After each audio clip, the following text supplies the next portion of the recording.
हम responsive government की बात करते हैं तो प्रोएक्टिव डिसीजंस एक नहीं अनेकों हुए और राहत के काम में तो हम प्रधानमंत्री मोदी जी कभी पीछे नहीं रहे। फिर चाहे बात ऑपरेशन गंगा की हो और सिटीजन्स को यूक्रेन से लाने की बात हो, प्रोएक्टिव होकर के किसी और देश ने अपने सिटीजन्स की चिंता नहीं की, लेकिन इंडिया ने, और इंडिया ही नहीं, इंडियंस के साथ साथ इंडियन फ्लैग के साथ साथ कई दूसरे देश के लोग भी यूक्रेन से बाहर आए। तो यह एक पॉजिटिव नोट के साथ उसी तरीके से हमारे वंदे भारत मिशन, जिसमें 67 लाख को लोगों को कोविड के दौरान भारत वापस, स्वदेश भारत वापस लाने का काम हुआ है। ऑपरेशन देवी शक्ति में अफगानिस्तान से लोगों को वापस लाए। ऑपरेशन राहत में यमन से हम लगभग 5,000 जो हमारे इंडियन सिटीजन थे उनको लेकर के आए और उनके साथ साथ 41 नेशंस के जो दूसरे सिटीजन्स भी फंसे हुए थे उनको भी, मोर देन 1000 उनको भी निकाल करके लेकर के आए। ऑपरेशन मैत्री में नेपाल में हम अर्थक्वेक में सबसे आगे रहे। We were the first to reach and land in Kathmandu और हम लोगों ने राहत कार्य किया।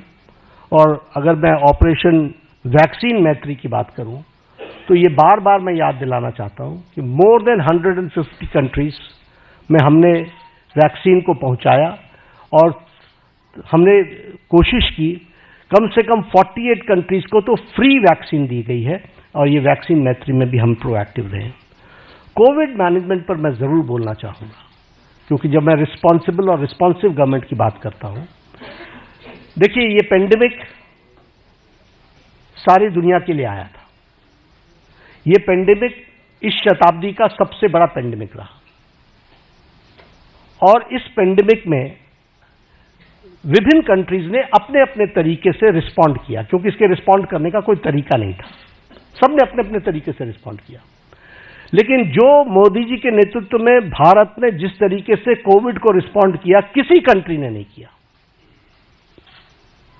और किसी कंट्री, हर एक जगह कोविड की लड़ाई सरकार ने लड़ी।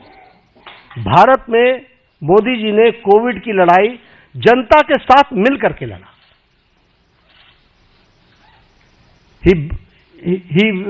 उन्होंने जनता को साथ लेकर के चलने का तय किया और इसीलिए जनता कर्फ्यू, दूसरे देशों में लॉकडाउन के खिलाफ आंदोलन हो गए, वैक्सीनेशन न लेने के आंदोलन चले, लेकिन भारत अकेला देश है जिसने 220 crore double dose free of cost लगा करके world's largest and the fastest vaccination programme हुआ है। तो आप बताइए कि ये रिस्पॉन्सिबिलिटी और रिस्पॉन्सिव सरकार का किस तरीके से उसको पूरा करने का प्रयास हुआ है। ये मैं कोविड के बारे में जरूर बताना चाहूंगा।